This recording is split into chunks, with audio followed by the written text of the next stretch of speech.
a mais um Café Cash. Não pode gritar, desculpa, Patrick, não pode gritar. Bem-vindo a mais um Café Cash.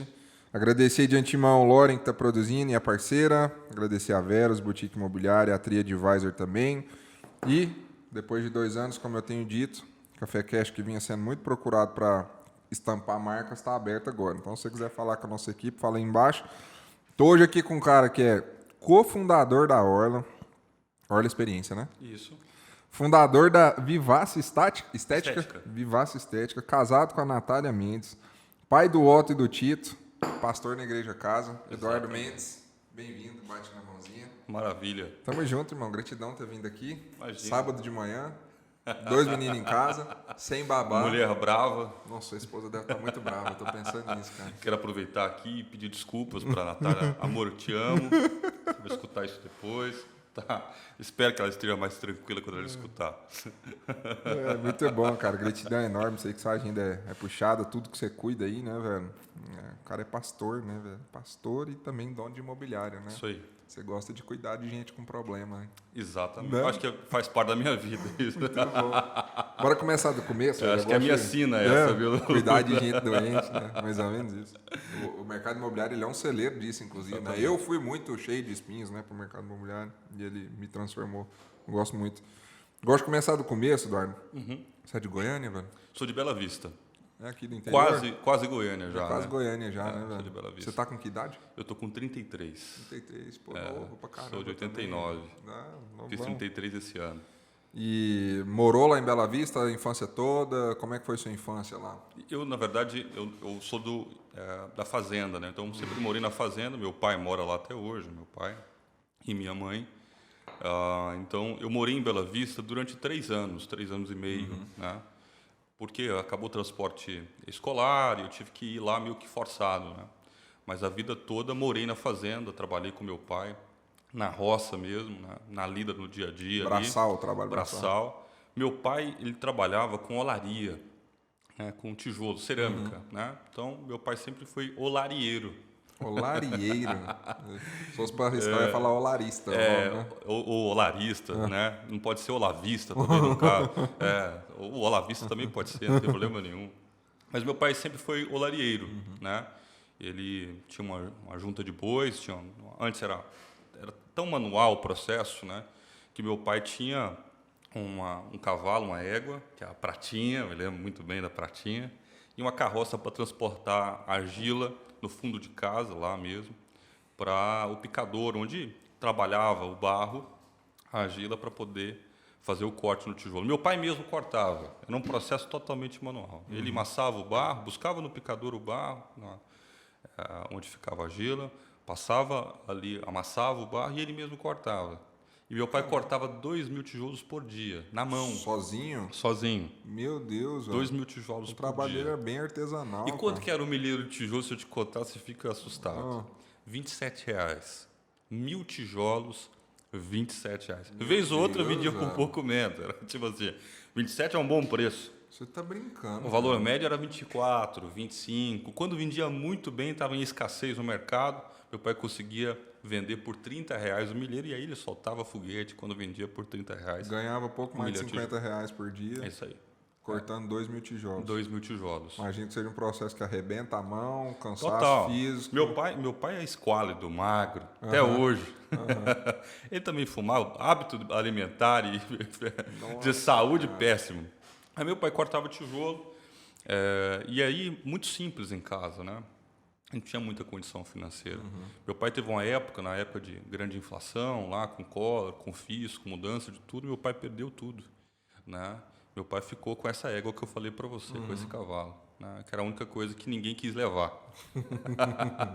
Era tão ruim que ninguém quis levar. Ele ficou devendo e teve que entregar as coisas. Ficou devendo, teve que entregar, vender algumas coisas, né? E ficou só com esse animal que ele tinha, que ninguém levou, e a carroça que ele tinha para poder trabalhar. E ele teve que recomeçar. Lá em casa, a situação era tão assim financeiramente difícil, né? Que a gente não tinha sofá. Né? Era aqueles pranchão, né? de angico, para quem é da roça sabe muito bem do que eu estou falando. E era o nosso tamborete, era feito desse mesmo material, o sofá era isso. A gente foi ter televisão em 1994. Caraca. O seu Galdino entregou lá um gado para a primeira produção. O que é a primeira produção? Entregar o gado e meu pai tira. As primeiras crias seriam do meu pai, né? E ele ficava com leite também. O seu Galdino que trouxe na TV para nós. Preto e branco, aquelas listas que passavam, assim, era maravilha. O controle remoto era os filhos, né? Muda O de botão, canal. vai lá. Desse jeito. E quando estragava o botão, você colocava um palito de fósforo Desse lá para jeito. poder apertar e Até trocar lá em de casa canal. tem o dessa. Nossa. Então era muito difícil tudo. E a minha vida era andar atrás do meu pai. A vida inteira foi isso, né? Se ele estava lá tirando o barro, eu estava com ele. Se ele estava amassando o barro, eu estava com ele. Se ele estava cortando o tijolo, eu estava riçando o tijolo, que era levantar todos os tijolos para que, se ele ficasse ao chão, ele racha. Você levanta ele não racha, para poder secar. Você é filho único? Eu não, tenho uma irmã. Né? Tenho uma irmã. Minha irmã é 2 anos mais velha que eu, Ariane. E quando você levantava aquilo lá, você preparava para poder secar, secava, você empilhava, de empilhar, você colocava na calheira ou no forno para poder queimar o tijolo e começava outro processo, que era buscar lenha nativa para poder queimar o tijolo. E aí buscava, meu pai ia nos passos, angariando Caraca, velho. lenha para Uma poder braçal, queimar. bicho. E era um forno por mês, por exemplo. Assim, ou seja, num mês você fazia 30 mil tijolos, 35 mil tijolos, que você aproveitava, porque tinha tijolo que não queimava muito bem, a gente não vendia o que não era bem queimado. Qualidade para o meu pai era um item indispensável, porque para o meu pai qualidade faz parte da reputação. Se você tem uma dificuldade na qualidade, você perde em reputação, e reputação para quem é simples, quem é da roça, é tudo. É o nome, cara. Então você não pode abrir mão disso. Meu pai diz, olha, o pobre, meu filho, tem só o nome. Então você defenda o teu nome com todas as forças que você puder. Porque o dia que você perder o seu nome, você não vai ter absolutamente nada. Meu pai tem até a 4ª série do primário. Nossa. Meu pai escreve o nome dele de trás para frente. É Cleison Assis Mendes. Ele começa lá no Mendes, atrás. Que engraçado, velho. Meu primeiro nome né? também é Escreve Cleison. assim. Meu primeiro nome também é Cleison. É Ah, Cleison mesmo? Eduardo. Ah, Né? Mas todo mundo sempre me chamou de Dudu, né? Eduardo vira Dudu e eu virei Eduardo para todo mundo. Mas lá em casa ainda é Cleison. é Cleison. Então era muito simples isso tudo. Então eu fui criado nesse meio, nesse ambiente, nessa geografia da simplicidade, né? As coisas assim que tudo depende de muito esforço, de muito empenho, de muita entrega, de muita energia, de muita dedicação, né? E você não pode esmurecer. A resiliência acima de qualquer coisa. Eu nem sabia o que era resiliência e fiquei sabendo quando eu amadureci um pouco. Sabia que você tinha, depois ficou mais velho. Mas é uma dureza. A vida é uma dureza, cara. Que dureza que é a vida. Então, nada foi de graça. Sempre foi muito arrancado, conquistado, começando da olaria do meu pai. E depois disso, meu pai, ele foi prosperando. Meu pai bebia muito, ô Lucas. Seu pai não é vivo mais? Meu pai é vivo. É vivo? Né? Ele bebia muito, deixou de beber. É que Mas você falou bebia, então graças a coisa Deus, boa, né? coisa boa. Aí ele parou de beber. Mas até isso, a bebida também estragou muita coisa em casa. Né? Não sou contra quem bebe, cada um sabe, né, o que fazer, de que forma fazer, e é livre para tal. Mas meu pai, talvez ele não sabia beber, como uma grande maioria, ele certamente sabe. Né? Ele não tinha essa dosimetria alguma. Bebia em excesso. Bebia em excesso, e todo excesso, para mim, esconde uma falta. Não é? E para o meu pai não era diferente. Então ele bebia pra caramba. Para tirar o leite de manhã, ele bebia uma garrafa de pinga. Nossa, E era cara. pinga mesmo. Cerveja é um negócio que não dá para aguentar. Era Pinga só... é forte, velho. Ele bebia um litro e uma garrafa por dia, e eu nunca vi meu pai bêbado sem condição de trabalhar. Tá brincando, velho. Nunca. Eu nunca vi meu pai matar um dia de serviço em função de ter bebido demais. Eu nunca vi. Nunca na minha vida. Só que aquilo estragou um pouco a gente, né? Porque ele era uma pessoa mais firme, sistematizada, difícil de lidar, uma personalidade muito forte. Isso naturalmente gerou muito problema, muitos complicadores em casa. A própria bebida causou isso. Seus pais foram casados a vida Meu toda? pai foi casado com a minha mãe a vida toda, teve um momento de separação entre eles, ou seja, teve uma separação, um curto espaço de tempo, mas teve. E depois meu pai voltou com a minha mãe. Hoje convivem bem, namoram no alto da sua idade. Bom demais. Mas eu quero ainda completar, você perguntou de onde Claro. eu vim. Então, eu vim da roça, eu vim de lá. Eu tenho o curso de formação do seu Cleison. do meu pai. Eu sou perito em formação com o meu pai. E é um sujeito maravilhoso. Meu pai é um cara de uma personalidade, de uma graça, de uma simpatia, de um carisma, de uma energia. Negócio fantástico.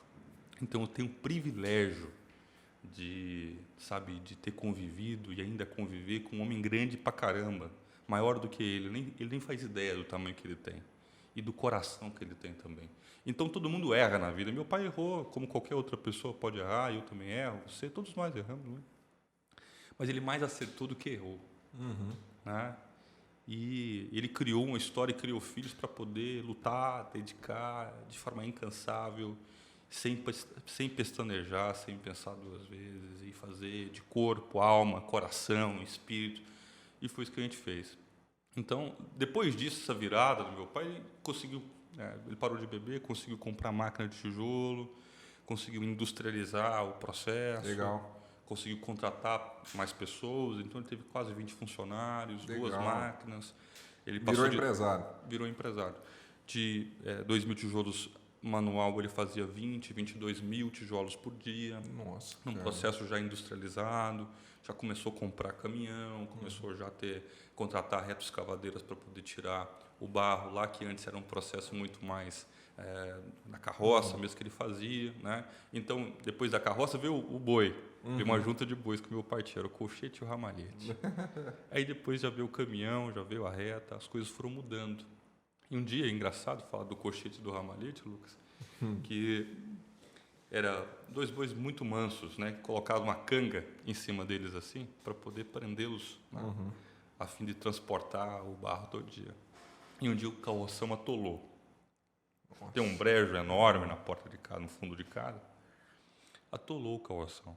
Eu falei, pai, e ele, pai, e tal, aquele negócio todo. E os bois começaram a fazer muita força até quebrar a canga. E ficaram lá parados depois disso, não foram embora não. Meu pai pegou outra canga e colocou neles. Fiquei curioso pra caramba. Chegamos lá no picador, ele tombou o carroção lá, deixou o barro. Falei, pai, por que os bois, tendo tanta força, se sujeitam a uma canga dessa? Ele disse, porque eles não sabem a força que possuem.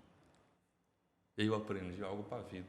Por que a gente, muitas vezes, se prende a muita coisa? Porque talvez a gente não saiba a força que a gente possui. Se a gente soubesse, não se prenderia tão facilmente, de forma tão fatalística, a tanta coisa que acontece na nossa história. Tem muita gente presa no que aconteceu no passado, nas situações, nos embargos que a vida traz, nos choros, nas decepções, nas desilusões, nas tristezas reais, as aparentes, mas está preso. Por que se prende? Porque não sabe a força que tem. Isso virou um peso, uma canga, ele está ali, junto ao pescoço, impedindo que você prospere, progrida, cresça, seja feliz. Isso vale demais. Uma ausência de conhecimento interno, então, que trava muita gente, né, cara? Pô, baita exemplo. Seu pai é um baita de um professor, hein, velho? Baita professor. E você acredita que o lance dele ter parado de beber foi o principal fator ou que contribuiu muito para o crescimento profissional dele, empresarial e tal, mudar a cabeça? Eu atribuo tanto isso, Lucas, quanto também uma guinada do ponto de vista de encontro com a minha identidade, encontro com Deus, sabe? Ele passou por esse processo também? Ele passou por esse processo porque esse processo foi muito mais turbulento. Né? Eu vou abrir parcialmente isso, mas o que a bebida levou lá em casa? Levou a uma separação. Levou a um tipo de agressão. Desencadeia muitas Desencadeou coisas, né? isso, não é? Ou seja, minha mãe saiu de um processo ferida, né? E não estou dizendo que ferida corporalmente, mas ferida pessoalmente, por alguém que ama, acabou saindo de casa. E meu pai estava nesse processo de implantação de olaria melhorando, ele trabalhava só com isso, e com leite, claro. Tinha contratado um sujeito para poder ficar lá em casa, e ainda era junta de bois, ele estava nesse processo ainda, começando a melhorar. E ele contratou alguém para poder ajudar. Era a primeira vez até então que meu pai contratava uma pessoa, que também bebia pra caramba. Meu pai tinha parado de beber depois que separou da minha mãe. E nós estávamos separados do meu pai pelo menos há 5 meses. Foi exatamente no dia 2 de novembro, agora, faz alguns anos, né? Verdade. Que eles separaram. E até fevereiro, o carnaval, aquela época, deu na data de fevereiro. E na casa da minha avó, que morava a 300 metros de casa, minha avó paterna, ia muita gente de Brasília. A gente tem parentes em Brasília e tal, até uma vice-governadora é parente nossa lá, e sempre ia para lá, muita gente ia para lá. A gente queria muito pro carnaval lá, a minha avó. Era a folia da Dona Dinar, era mais ou menos isso. E a gente queria ver meu pai. Tinha quase 5 meses que a gente não via meu pai. E a minha mãe liberou a gente para poder ir, eu e minha irmã. Na época, se usava muito aquele tamanquinho de madeira ali, Antião. Tamanquinho de madeira. E nós fomos, chegamos lá em casa, vimos meu pai transformado, um brilho diferente nos olhos dele. Legal. Os olhos mais embotados tinham ido embora, mais opacos, sem vida. Agora tinham olhos mais cintilantes, mais abertos, mais brilhosos. Dava para perceber. Ele estava mais simpático, mais aberto, mais acessível. E ele diz, olha, a casa está uma bagunça. Porque o homem em casa faz uma bagunça. Eu sei que você é arrumadinho, meticuloso e organiza as coisas de casa. Mas lá em casa a herança não é essa. É uma bagunça, está uma bagunça a casa. Mas antes de qualquer coisa, meu pai disse, olha, vamos lá no quarto, vamos orar. Nunca tinha acontecido isso, orar. Tinha passado uma pastora, a pastora Márcia em casa, tinha marcado alguns versículos para ele poder ler. Mas tinha muita dificuldade, ele falou assim, a Márcia marcou aí na Bíblia, vamos ler. E aí minha irmã leu o Salmo 69, e eu li o Salmo 40. E o Salmo 69 é um salmo messiânico, o Salmo de Davi, que diz o seguinte, salva, meu Deus, porque as águas estão profundas. Salva-me, porque eu vou perecendo. Estou preso num profundo lamaçal que não dá pé. O meu fôlego já se foi, a minha garganta está seca. Salva, meu Deus, que eu vou perecendo neste profundo lamaçal. E é engraçado, minha irmã leu esse texto. Eu li o Salmo 40. E o Salmo 40 dizia o seguinte, o Senhor estendeu a sua mão para mim, tirou-me de um poço de perdição, de um profundo lamaçal, e me colocou sobre a rocha. Olha que coisa boa. Um está dizendo de lamento, dizendo, Senhor, só tem que olhar para mim. O outro está dizendo, o Senhor socorre e vai colocar você sobre a rocha. Para dizer então que Jesus é a nossa rocha. Ele é a pedra angular, que muitos rejeitaram, é isso que a Bíblia diz. A pedra que faltava para aquela esteira de acesso. Mas ele é essa pedra. Eu não sabia o que ia acontecer naquele dia ainda. Não sabia, não fazia ideia. O dia estava começando. Eu falo e me emociono, porque aquilo marcou a nossa história. Marcou completamente. Terminamos ali, oramos um Pai Nosso, fizemos uma oração, e meu pai disse, olha, ô Cleison, vai lá e busca o cochete e o ramalhete, vamos buscar lenha, porque a gente precisa tirar o fogo do forno, é a limpeza do tijolo, a parte final.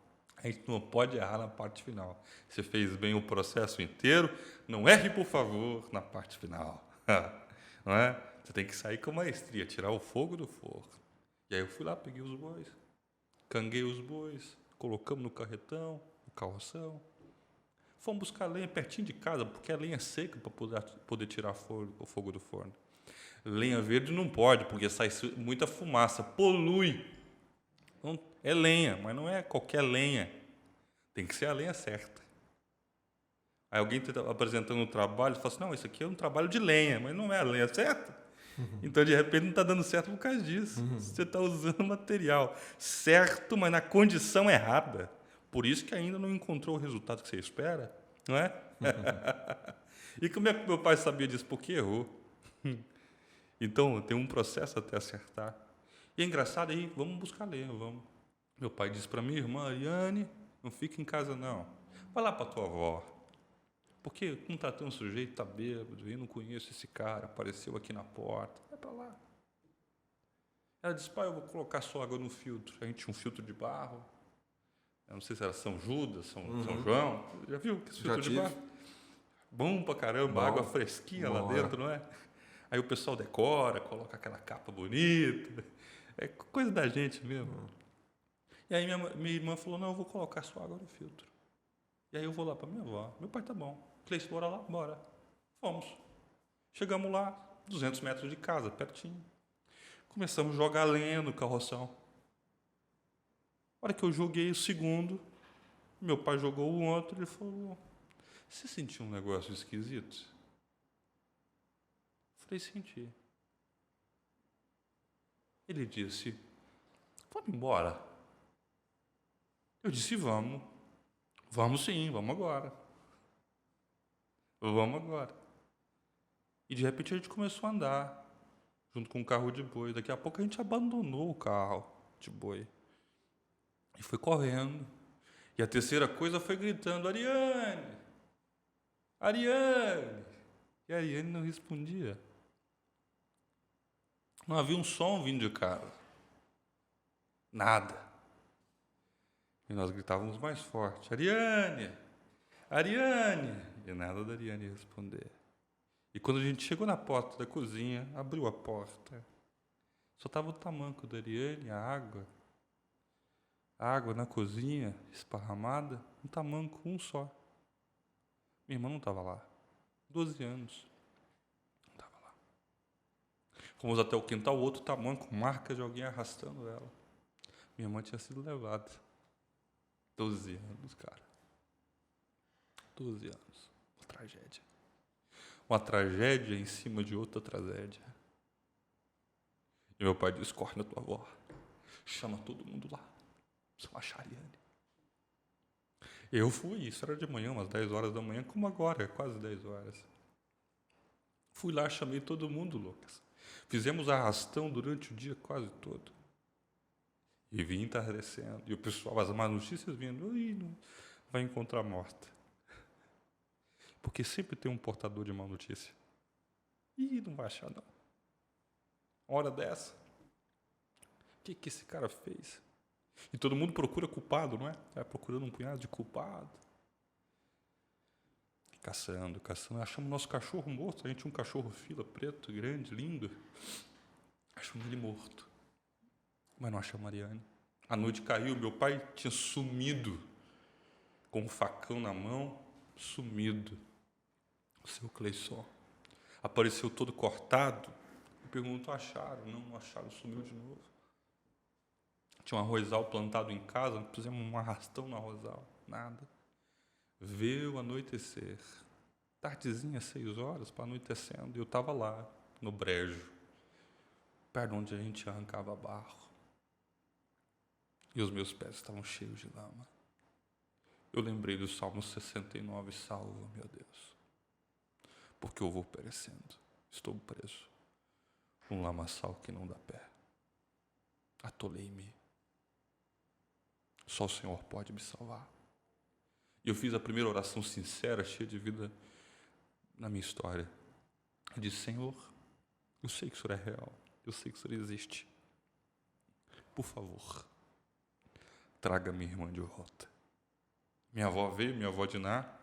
Diná significa aquela que foi julgada. Veio e falou, Dudu, vamos tomar alguma coisa, comer alguma coisa, meu filho, você não pode. Fui com ela. Estava tão exausto que eu dormi.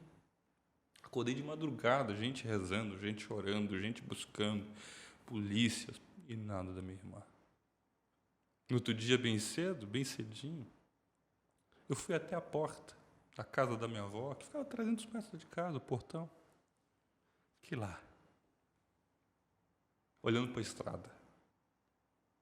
Minha avó veio e falou, Dudu, vem para cá. Eu falei, não, o que você está fazendo aí? Estou esperando a minha irmã voltar. Eu tinha prometido ao Senhor, se eu trouxer a minha irmã, eu vou te servir a vida inteira. Fiquei lá olhando para a estrada, olhando. E nada. 6 horas da manhã, 6 horas, 6h30, 6h40, 7. Eu vejo uma moto descendo. Uma motinha. Um burrãozinho azul. Era o Marcos e a Érica. Chegaram. Quando eles chegaram mais próximo, eu vi alguém descabelado. Tinha alguém no meio. Era a Ariane. Parou junto ao lugar que eu estava. Minha avó tinha levado um copo de leite, bolachinha de nata para mim.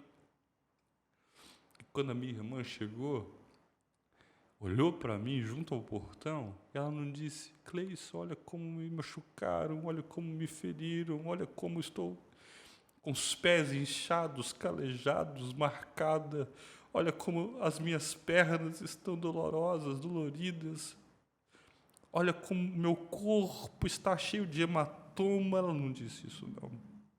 Olha o meu rosto, ele me machucou. Não, também não disse isso, não. Olha para mim aqui, que as minhas pernas, o sangue está escorrendo das minhas pernas, não sei o que aconteceu. Ela não disse isso, não. Ela não disse: eu fui violentada. Ela não disse isso, não, cara. Ela olhou para mim e disse: Cleison, eu tô com fome. Eu tô com fome. Eu tô com fome. Eu tinha uma bolachinha de nata, um copo de leite intacto. Entreguei para ela e ela colocou na boca como se não houvesse amanhã. Colocou o copo de leite. Bebeu. Eu tô para dentro. Meu pai estava sumido ainda. Minha avó deu um banho nela. Colocou uma roupinha nova. Tirou aquela rasgada. Tirou o sangue escorrendo das suas pernas. Colocou ela sentadinha na área de casa. E quando passou uma meia hora, 40 minutos, meu pai apareceu, todo machucado. Ele começou a andar, depois ele veio ao chão, caminhando no chão com os joelhos, dizendo: minha filha, perdoa o seu pai, minha filha. Eu não estava lá. Ela colocou a mão na careca dele e disse: está tudo bem, pai, eu estou bem. E aquela tragédia transformou a nossa história. Transformou a nossa vida, a nossa conexão com Deus, a nossa forma de enxergar a vida, a nossa realidade, a nossa família, aquilo que veio muitas vezes parecendo que ia nos tragar, nos matar, fazer-nos digredir, aquilo transformou a nossa história. Aquilo que veio com ímpeto contra nós, parecendo que não haveria mais solução. Na verdade, teve um efeito contrário. Fez-nos unir como nunca, nos aproximou como nunca, e nós nos curamos juntos. Ninguém se cura sozinho, a gente se cura junto. E aquilo nos sarou. Minha irmã teve acompanhamento, minha irmã foi atendida, minha irmã foi abençoada por muitas pessoas, pela igreja, pelos irmãos, pelo irmão, pelos pais, pela família, foi acolhida, foi amada, foi restaurada, foi curada. E aquilo não nos quebrou. Aquilo nos preparou para um novo tempo. E a nossa história, que poderia ser uma história só de tragédia, virou uma história de transformação, de superação, de mudança. Aquilo transformou a minha vida. Eu tinha feito um voto a Deus, Lucas, dizendo: eu vou te servir a vida inteira. E se você pergunta na orla, a orla é meu envelope. Mas tem alguém lá servindo. Ser pastor numa igreja é meu envelope. Mas eu estou lá servindo. Cuidando de gente. Os quebrados, os machucados, os feridos, os desorientados, os sem saída. Eu estou lá fazendo isso hoje. Então, o meio empresarial, a empresa, o negócio, para mim não é fim de nada. Nunca foi. Nunca será. Para mim é meio. É um meio que eu consigo servir as pessoas, ser a plataforma que serve, ou ser a escada que apoia, para que a pessoa possa prosperar e possa mudar de vida. E o quebrado se reconstrua. É a forma de eu desprender o pé dele de uma lama qualquer ao longo da sua vida, da sua história, e transportá-lo a um lugar onde os pés se firmam, encontrar uma rocha. Então, a tragédia não é fim de nada, o fundo do poço não é fim de nada. Sabe, a desilusão não é fim de nada, uma tristeza real agora, nesse momento, não é fim de nada. É só uma tristeza. Eu posso ressignificar a dor e olhar para ela com coragem, com confiança, com otimismo, com perseverança. Se não há muito otimismo, que não, então força, coragem, a fim de que algo se construa à sua volta a partir disso, com fé. O que você tem? Fé. Então eu tenho o suficiente. Eu tenho tudo que eu preciso. Pode faltar tudo. Se não me faltar fé, eu vou conseguir. Já alonguei demais. Poxa vida. Não sei nem o que eu falo, né? Tá louco, cara. Por que você acha que esse evento tão drástico, ao invés dele tomar o rumo de raiva, de questionamento, pô, será que Deus existe mesmo? Por que Deus permitiu que isso acontecesse e tal? Por que você acha que não foi para esse caminho e foi para o caminho de união, de proximidade, de transformação como um todo? Que é uma linha tênue, né? Muito, muito. Porque eu vejo Deus como um pai que quer 100% o nosso bem. 100%, mas o homem é mau. Mal por natureza. Mal. A natureza do homem é inflamada. E mais que inflamada, ela é um berço de inflamação que vai atingindo onde quer que esteja. Então, se a maldade, esse epicentro de maldade, ele costuma irradiar à volta, ele vai pegando as pessoas que estão ali, mais vulneráveis ou suscetíveis. Aqui talvez era um momento de vulnerabilidade. E o mal veio. Mas o mal não foi provocado por Deus. Tem um termo, do ponto de vista teológico, que é antropomorfismo. Né? Quando Deus, ele fala, a mão de Deus está aqui, está dizendo, olha, isso é uma figura literal para você entender que a mão de Deus está com você, o poder de Deus está com você, o Deus está te apoiando. É uma figura de linguagem para dizer isso para você. Então, mesmo em meio ao mal provocado pelo homem, eu percebi que Deus estava cuidando para que o mal não fosse maior. Minha irmã talvez nunca poderia ter voltado. Talvez eu nunca mais teria visto os olhos castanhos, cheios de vida da Ariane, os seus cabelos longos. Talvez não. Talvez eu nunca mais tivesse visto o sorriso dela, de orelha a orelha, dos mais lindos possível. Talvez não. Então eu posso agradecer a quem por isso? Porque a mão de Deus estava conosco. Então, entre olhar um copo meio vazio, um copo meio cheio, eu vejo ele transbordando. Essa é a diferença. Nem vejo meio cheio, não, eu vejo transbordando. Então, eu vejo Deus em tudo. Por mais que o homem provoque o mal, por mais que as pessoas, muitas vezes, elas queiram, sabe, fazer com que os outros percam para que ela possa ganhar, para que o outro tenha o dano, para que você possa se sentir um pouco melhor, sabe, por mais que a circunstância seja difícil. Eu vejo Deus agindo, protegendo, guardando. Então, isso me fez olhar por esse ângulo. Isso me fez olhar para isso dizendo, o Senhor é bom. Minha irmã voltou. Isso me encheu de fé. E quando você muda o seu olhar, muda a direção do seu olhar para isso, o que acontece com você também é completamente diferente. E foi isso que aconteceu comigo. Pô, cara, que pesado, viu, velho? É uma menina de 1 ano, né, cara? É inevitável não pensar nela. Com certeza, com certeza. Vamos com lá. certeza. Você começou a trabalhar quando, velho? Bem, eu comecei a trabalhar muito cedo. Tá com frio, cara? Quer que diminua um pouco o ar? Pode diminuir, eu tô com os dedos gelados aqui. Se cortar, não tem sangue. Tô no mínimo. Você quer mais café? Mais alguma Eu coisa? quero, eu nem bebi o todo aqui, mas eu tá muito gostoso o café. Você me arruma, mas eu quero. Aí você joga esse fora para mim, por favor. Friou de mãe, né? Eu quero, cara, por favor. Pode ir lá. Pode falar, né? Quando eu comecei a trabalhar bem, o primeiro presente que eu tive na vida, eu tive poucos presentes, assim. Meu pai me dá poucos presentes, condição mesmo.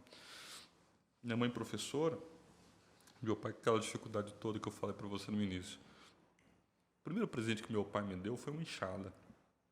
Eu tinha 5 anos de idade. O que um menino de 5 anos faz? Nada. O que você fazia? Nada. Você trabalha... Eu estava enganável com essa enxada. Mas o que o meu pai queria? Meu pai queria a minha presença. E a única forma de ter o presente era colocando algo para que eu pudesse, ou atribuindo algo para que eu pudesse fazer.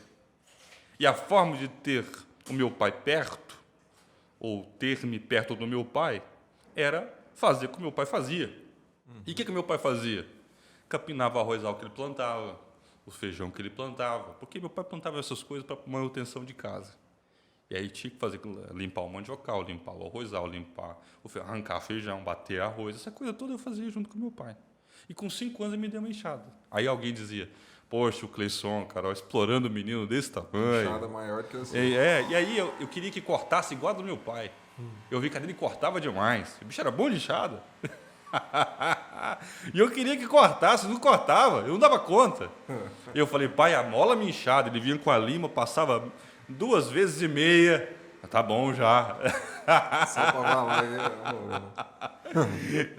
E aí as pessoas falam, pô, severidade do Cleison, rapaz, menino tão pequeno. O que eu aprendi? Eu aprendi que, na verdade, o que meu pai queria era a minha presença.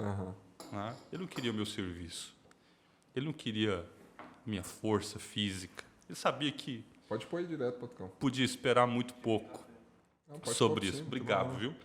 Esperar muito pouco, né, sobre isso tudo. Trabalho do Eduardo, pequenininho de jeito? Não esperava isso, não. Mas ele esperava que eu estivesse perto dele. Todo pai quer isso, que o filho esteja perto. Meu pai era a forma que ele tinha para poder me ter perto dele. Então, meu primeiro presente foi esse. E aí, fazia mais coisas além disso, né? E meu pai foi me ensinando tudo, desde capinar. Eu sei fazer todos os serviços de roça que você pode imaginar, dos piores aos melhores. Se há algum melhor, porque serviço de roça, quase todos eles são terríveis, exaustivos, mas eu fiz de tudo. Então eu aprendi a capinar, eu aprendi a roçar pasto, né? Para trocar dia de serviço, fazer a manutenção na chácara que meu pai até hoje tem. Tirar leite. Primeiro eu aprendi a piar a vaca, que é passar a corda lá no pé da vaca para poder tirar o leite. E também aprendi a beber o leite lá, pegar o copo, encher de Toddy lá e também beber na hora do curral. Tirando é bom, e bebendo. Nossa, que é isso? É bom. Tem gosto de infância, irmão. É bom demais. E aí aprendi também a tirar leite. Então, como eu começava a estudar de manhã e à tarde eu ficava com a responsabilidade de passar cana, o capim no picador, dar o trato para o gado e também tirar o leite. Então, eu tirava leite todo dia, 80, 100, 120 litros de leite. Com 8 anos de idade, eu já fazia isso já, sozinho, sem meu pai, nada. Com 10 anos de idade, eu já aprendi a trabalhar de trator. Então, meu pai tinha um 95X, que tem uma direção maravilhosa. Você dirigiu o trator? Opa, 10 anos. 10 anos. 10 anos. Eu dirigia moto com 10 anos, dirigia trator com 10 anos. Eu prestava serviço para os outros, para o meu pai, com esse trator. A direção dele quase que tinha que juntar toda a força que existia na vida para poder virar, porque era terrível. Ou você virava no freio, você aperta com o pé em um dos tamancos de freio para ele poder virar sozinho. E aí eu fui trabalhar nisso.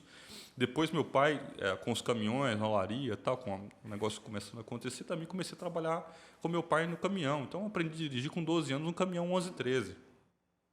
1113 eu caminhava. E derrubei 2 postes, foi bem legal. Que dei um prejuízo para a Celga, ainda bem que vendeu a Celga, agora é a Enel. Tomara que o pessoal não ouça isso. Mas eu derrubei. Já dirigia carro com 10, já dirigia moto com 10, dirigia trator com 10. Com 12 anos eu trabalhava com caminhão com meu pai com 1113. Depois ele comprou um 1113 Champa, que tinha um motor 1516, carregando lenha. Meu pai foi parando com atividade na olaria, na cerâmica, e foi começando a trabalhar com lenha nativa para poder entregar em grandes fábricas, né?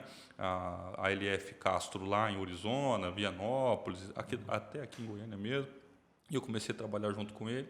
E era tudo uma dureza, não tem alívio para nada. Assim, o leite é pesado, a lenha também é pesada, porque você vai dedicar... Tudo é muito braçal, né? Tudo é muito braçal. E eu aprendi a beber café, inclusive, eu falei que o café está gostoso, com esse hábito se firmou com meu pai. Meu pai trabalhava de motosserra, e aí, para tirar essa lenha para poder entregar e tal, ele desmatava a lenha nativa, né? Tinha uma licença e tal, desmatava. E ele cortava a lenha ali mesmo. E aí eu embandeirava a lenha. O que era isso? Pegava a lenha que estava cortada ali daquela árvore e colocava em um monte. Para o trator vir depois com um carretão, passar para embandeirar. Depois de embandeirada, ela ser levada para colocar no caminhão. Então eu movimentava essa lenha várias vezes ao dia. Para colocar no monte, do monte para o carretão para o caminhão. Era isso, era um caminhão por dia que meu pai transportava. E eu ajudava ele. Isso 14 anos. 13 anos, era isso que eu fazia. E como é que eu comecei a beber tanto café? Eu sou cafezeiro de natureza, amo café. Porque era o único momento que meu pai parava, era para tomar um café e acender um cigarro. Acender um cigarro, imaginei. Fome e toma um café, né? Os dois negócios Era juntos para quem fuma. Era o único momento. Único. E aí o que eu fazia? Parava também, mano, quero tomar um cafezinho. E aquilo acabou virando um hábito para mim. De tomar café, eu não consigo ficar sem café de jeito nenhum, eu bebo café o dia inteiro. E aí, com os 14 anos, né, depois de ter trabalhado na fazenda, meu pai dizia o seguinte: frases célebres do seu Cleison. Eu vou te ensinar para você do melhor serviço a se fazer ao pior dos serviços a se fazer. Porque o dia que você não tiver uma caneta para que você possa assinar um papel, você vai ter uma enxada para poder capinar. Rapaz, mas é um pensador, hein? Não, que é? São histórias do seu Cleison. Ele é um livro aberto. E é verdade, isso se aplicava. Então, tudo para o meu pai era motivo de me ensinar alguma coisa. Tipo, arama a terra. Arama a terra. Meu pai falou assim: pai, por que tão fundo? Por que você tem que mexer com os sucos da terra? Quando você mexe com os sucos da terra, você percebe que vai nascer muita coisa ruim. Porque tem muita semente de coisa ruim que está lá embaixo e vai vir à tona. Mas se você não fizer isso, você pode perder o que você plantou. Então, é melhor vir agora e a gente bater um veneno, liquidar aqui no começo, do que você ter esse infortúnio lá na frente. Então, por que não fazer agora? Por que não cortar o mal pela raiz no começo? Você vai ter que lidar com isso em algum determinado momento da sua vida. Não é? E aí, com 14 anos, o transporte escolar mudou, eu tinha que ir de moto para Bela Vista, eu ficava a 30 quilômetros da cidade. E para me manter na escola, o café tá bom mesmo. Para me manter na escola, eu tinha que fazer o quê? Ir de moto todo dia. Então, ia, voltava. Era 60 quilômetros andando para poder estudar. Que estava cansativo. E eu queria muito ir para a cidade. Estava envolvido no trabalho na igreja, no trabalho com jovens. Lá meu primo era pastor de jovens, o Tiago. Né? Pastor de jovens. Eu queria muito me envolver e na roça me limitava. Meu pai não deixava, me soltava muito. Né? Mas eu queria fazer isso com a direção do meu pai. Ele falou: olha, pode ir, né, com a bênção dele. Sempre fui muito obediente ao meu pai, né? Por mais que às vezes não concordava com o jeito dele, mas sempre fui muito obediente, né? E o que acontece? Eu comecei a querer ir para lá e falei: pai, eu quero ir para Bela Vista, tal. E fui para Bela Vista. Como é que começou como venda? Né? Eu comecei em Bela Vista com 14 anos. Meu primo tinha fundado um jornal, meu primo visionário. Um cara que hoje cresceu pra caramba, está em uns 3, 4 rádios aqui em Goiânia, lançou livro agora, o Thiago Mendes. Legal. E meu primo, ele tinha aberto um jornal, chamava Tudo a Ver o jornal dele. Tinha uma página e meia, né, o jornal, e ele falou: cara, estou precisando de alguém que venda anúncio. Você não vem vender anúncio? E tinha acabado de casar. E aí ele falou: como é que vende? Ele falou: esse aqui é anúncio de 15, esse maior aqui é anúncio de 30, esse aqui rodapé da página é 50, meia página é 100, muito barato, página inteira é 200 e tal. E eu fui vender, não sabia fazer ideia que era vender. Né? Via meu pai sempre foi um bom negociador, mas eu ainda muito tímido, sempre fui muito tímido. E aí eu falei: cara, como é que eu vou fazer isso? Minha mãe falou assim: vou comprar uma roupa nova para você. Eu me lembro, o dia que ela me levou no Magazine do Oliveira, interior, né? Fui lá, comprei uma camisa vermelha de seda, cano curto, bolso aqui, me achei o cara, falei: cara, ó, pavãozão. E aí comprei uma camisa de bolso, né? Aqui, uma calça. Pôs uma caneta no bolso? Canetinha do lado de cá, né? Meu avô falou assim: não, o homem precisa de um relógio. Me deu um relógio Oriente, fundo azul, e o sapato era meio amarelado. Você tinha um fundo azul do relógio, você tinha uma camisa vermelha, uma calça embotada e um sapato meio amarelado. Estranho. E aí eu fui trabalhar com isso. Eu tinha tanta vergonha, Lucas, tanta vergonha, que às vezes eu passava em torno do comércio 4, 5, 6 vezes. Sem coragem de entrar, cara. Nossa. Eu não tinha coragem. Eu falava com o dono do supermercado, com o dono do açougue e tal. E eu comecei nisso, eu tinha que quebrar essa resistência, eu precisava de dinheiro, senão eu voltaria para a roça. Então não tinha muita alternativa. Eu estava encostado na parede dizendo que você tem que ir só para frente, irmão. Para trás nem para pegar impulso, como dizem. Então bora. E aí eu comecei a quebrar um pouco dessa vergonha e falar, quero uma oportunidade de mostrar tal, anúncio. E aí eu percebi que dois supermercados eram muito concorrentes entre eles. As promoções, os dias de promoção, a carne. Aí eu convenci o Alberto, falei, Alberto, você não divulga suas promoções aqui no jornal? A gente tem uma tiragem de 3 mil por mês, a gente entrega o jornal de casa em casa e tal. Ele falou, quanto que é? Eu falei, R$100, meia página. Quanto que é a página inteira? Eu falei, R$200. Então vou fechar. Mas com uma condição. Você não vende lá por 07 não, com esse mercado lá concorrente dele. Eu falei, não, tranquilo. Cheguei no 07, falei, olha, o Alberto fechou comigo já 3 edições do jornal. Quero saber se você vai querer, porque eu tenho uma tiragem de 3 mil e tal. Quanto que tá? Falei, R$300. Mas tem que antecipar, tem que pagar agora, senão o Alberto vai acabar fechando. Não, você não fecha com ele mais. E aí eu consegui equilibrar ali, e o Alberto falou assim, deixa eu te falar, você não quer trabalhar para mim, não? E eu falei, e meu primo duro, porque tinha casado, não tinha nada. O dinheiro que ia, não voltava, eu não ganhava nada. Meu pai chegava lá em Bela Vista e perguntava, tá indo bem? Eu falei, ótimo, maravilha, não tinha ganhado um puto. E aí, ok, fui lá no Alberto e falei, Alberto, eu topo. Meu primo, não vai voltar, o dinheiro só vai uma vez ali, não volta. E fui trabalhar no supermercado. Então, a minha carteira foi assinada como empacotador no supermercado Economia. Meu primeiro salário, R$ 283,14. Está na minha carteira. R$ 283. Fui trabalhar para ele como empacotador. Então, transferi a minha escola para a noite, trabalhava o dia inteiro com ele. E ali, tinha 14 anos nessa época. Eu fiquei trabalhando no supermercado quase 2 anos.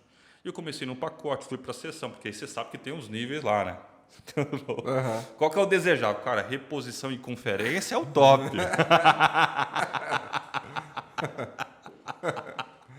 Lá é o top. Você tem que chegar lá com os caras. Tinha os caras da reposição, irmão. A da reposição olhava para você e nem falava bom dia. Né? Era uma seleção ali e tal. Todo mundo olhava para eles do pacote e falava, pô, um dia eu quero ser da reposição. Né? E aí, naquilo, eu fui crescendo no supermercado, fui para a reposição, né? Com os meninos, só que eu ajudava em tudo. Então, sempre fui de fazer mais do que era a minha função fazer. O dinheiro estava apertado no pacote, eu ia dar reposição, mas eu ia para o pacote. Estava apertado na entrega, eu ia ajudar na entrega. Estava apertado lá para poder receber material, eu ia ajudar na conferência. Estava apertado lá para poder no açougue, para levar a carne da câmara fria para outra, eu levava a carne. Precisava limpar, os meninos não estavam tendo tempo para poder limpar, eu limpava. Eu chegava mais cedo para poder limpar e ter mais tempo para os meninos, inclusive, organizarem lá o café. Então, sempre fiz muito isso. O Carlinho, que era o sócio do Alberto, certa vez chegou em mim e falou, Dudu, que é o Eduardo vira Dudu, eu sei que você não vai ficar aqui com a gente muito tempo. E gente como você não fica com a gente muito tempo. Eu me senti prestigiado nesse momento. Falei, pô, que legal. Então, ela acredita em mim. Né? Só que, de verdade, eu não tinha clareza do que ainda eu queria ser. Não tinha. Só queria fazer o meu melhor. Só isso, fazer o meu melhor. Sabe? Aí precisava um dia da entrega. Eu sabia dirigir. 14 anos eu sabia dirigir. Precisou da entrega. O Serginho, que era irmão deles também, estava meio brigado com eles, andando de 10 por hora fazendo entrega. Uma pilha de coisa para poder entregar. Quem vocês dirigem? Eu dirijo. Vamos dar uma volta nessa C10. Dei uma volta na C10, fiz lá uma baliza com ele, parará, e falei, rapaz, você sabe dirigir mesmo, vamos entregar. Passei o dia inteiro entregando. Daqui a pouco eu fazia coisas pessoais para eles, nos carros pessoais deles. O nível de confiança deles em mim é muito grande. Até que meu pai, depois de 2 anos no supermercado, ele machucou o braço, teve um problema do braço, meu pai estava tirando muito leite na época. Então eu tinha uma decisão importante, ou vou lá para casa cuidar do meu pai, ou eu fico aqui trabalhando para os outros e tal, e assisto ele de longe. A minha decisão, claro, foi voltar para a roça e ajudar meu pai. E eu fiquei lá mais de 1 ano fazendo isso. Meu pai melhorou, mas eu fiquei lá. Aí comecei a comprar um gado e tal, meu pai ajudou também um pouco nesse aspecto. Só que não era aquilo que eu queria fazer. Até meu primo do jornal, que estava lá em Piracanjuba, já não estava em Bela Vista mais, foi lá em casa me visitar. Ele, pastor, chegou lá e falou, cara, é isso que você quer? essas perguntas terríveis. E aí, você quer? Que põe a gente para pensar. Pô, você quer? Fica aqui na roda. Porque ele disse algo que eu tenho fixado na minha memória. Ele diz, a vida preparou o seguinte para você. Vira o pra você, né? A vida preparou o seguinte. Você tem uma casinha do lado da casa do seu pai. Você tem uns 2, 3 meninos aí. Você tira um leite. Entendeu? Você vai lá fazer compra uma vez por mês na cidade. Uma cerca, roçar pasto. Trabalhar aí e tal. É isso que você quer mesmo. Porque a vida preparou só isso. É isso que seu pai quer. Eu falei, não. Primo bom, hein? Primo bom. Primo bom. Sou muito grato. Falei, cara, não é isso não. E eu andando no passo junto com ele. Vamos até a cascalheira que tinha lá, conversando. Voltei decidido. Falei, cara, verdade, tô novo. Pô, 18 anos. Tô aqui, 2 anos e tanto já. Fui ficando. Eu tinha 17 ainda. Ia fazer 18. Não é isso que eu quero, não, cara. Falei pro meu pai, eu quero voltar pra cidade. Vou para Piracanjuba ficar com o Thiago. Meu pai sempre respeitou muito as minhas decisões. Meu filho, vai, eu quero o melhor para você. Se tiver de ir, vai. Se você tem que saber o seguinte: deu tudo errado lá, seu pai está aqui. Tem Pô, pra onde que voltar. legal. Bom, hein? Pô, que legal, mano. Seu pai está aqui. Que legal. E eu fui e comi o pão que o diabo rolou nele, lá em Piracanjuba. Não amassou, não. Rolou, passou a cara, sentou e... Cara, foi muito difícil. Fui para Piracanjuba, meu primo tinha a igreja e trabalhava na rádio Pouso Alto. Naquela rádio que tinha lá. Depois ele foi para a rádio do Teu José, na Sol. E de lá ele veio para Goiânia. Trabalhou na Vinha, hoje trabalha na TRFM, na Bandeirantes. E na Lego, enfim, na TV Gazeta. Mas antes, trabalhava numa rádio, mas ganhando pouco. A igreja começando. Falei, nossa, fui morar no fundo da igreja. Barracãozinho no fundo, meia telha. Eu e meu primo. E meu primo, ele não é afeito, ele tem alergia a trabalho. É um negócio que ele empola, dá nele, sabe, urticária. É um negócio terrível. É um cara maravilhoso, especial demais. Mas ele nunca foi muito afeito ao rala profundo, sabe? A ambição dele quer ser feliz, mano. Então Entendi. tá tudo certo, né? Tá ali. Pode escolher. Tá escolher. Só que eu precisava, porque eu tinha que trabalhar para mim, muitas vezes até para ele, para poder compensar. E ele foi morar comigo no fundo da igreja. E aí eu comecei a trabalhar no supermercado. O que eu sabia fazer? Trabalhar no supermercado. Fui no supermercado regional, fui trabalhar no supermercado regional. Aí começou a minha história no mercado imobiliário. Fui trabalhar no supermercado regional. Mercado Reginaldo, empacotando o mercado Reginaldo. Voltei de novo. Às vezes, pô, dá um passo para trás e tal. Não, eu nem vejo como um passo para trás. É só um passo lateral para você começar de novo. Mas não é resetar, não é começar do zero. É só começar. É só andar para frente, cara. E eu fui trabalhando no mercado Reginaldo. Fiquei ali trabalhando e tal. E da mesma forma, fazendo mais do que era preciso, começando cedo, saindo mais tarde. Tinha coisa que era fora do compromisso lá do supermercado que eu fazia em dia de domingo à tarde. Fazia. Tranquilo. Eu posso fazer? Faço. Ok. E nisso, um corretor, o cara tinha vindo da Inglaterra, todo bonitão, assim, mais ou menos como o Lucas. Bonitão. Bom. Bonitão, tal, bem afeiçoado, tal. Passava no corredor do supermercado, o perfume dele ia ficando, assim, ó. No corredor do supermercado, perfume caro. E aí, um dia eu tô lá, limpando a prateleira, a seção, e ele falou, deixa eu te falar. Você é primo do fulano? Eu falei, sou primo dele. Ele tá namorando com a minha irmã. Eu falei, é verdade, tá sim. Fala pra ele que eu tenho oportunidade de trabalho. Eu sei que ele parece que tá trabalhando aí, dando aula de informática. Ele tinha um aluno. Ele tinha um aluno. Tá dando aula de informática e tal. Então, fala que eu tenho oportunidade para... E na época eu tinha comprado uma bis mais, parecendo um Power Ranger, né? 18 anos. Peguei meu primo na hora do almoço. Falei, cara, vamos lá. Você conhecer, pô, o cara tem uma oportunidade, inclusive aí, primo da sua namorada. Bora. Levei ele na hora do almoço lá. E eu doido pra ele arrumar o serviço, irmão. E aí ele falou, seguinte, eu sou do mercado imobiliário, eu sou corretor de imóveis, eu sou delegado também do CRES, aqui da região sul, Parará. Só que assim, o trabalho é para ficar no loteamento que está lançando. Eu vou precisar de um corretor ficar fixo lá nesse loteamento. São 2 loteamentos, você pode trazer. Eu fico em um, você fica no outro, a gente faz uma dobradinha.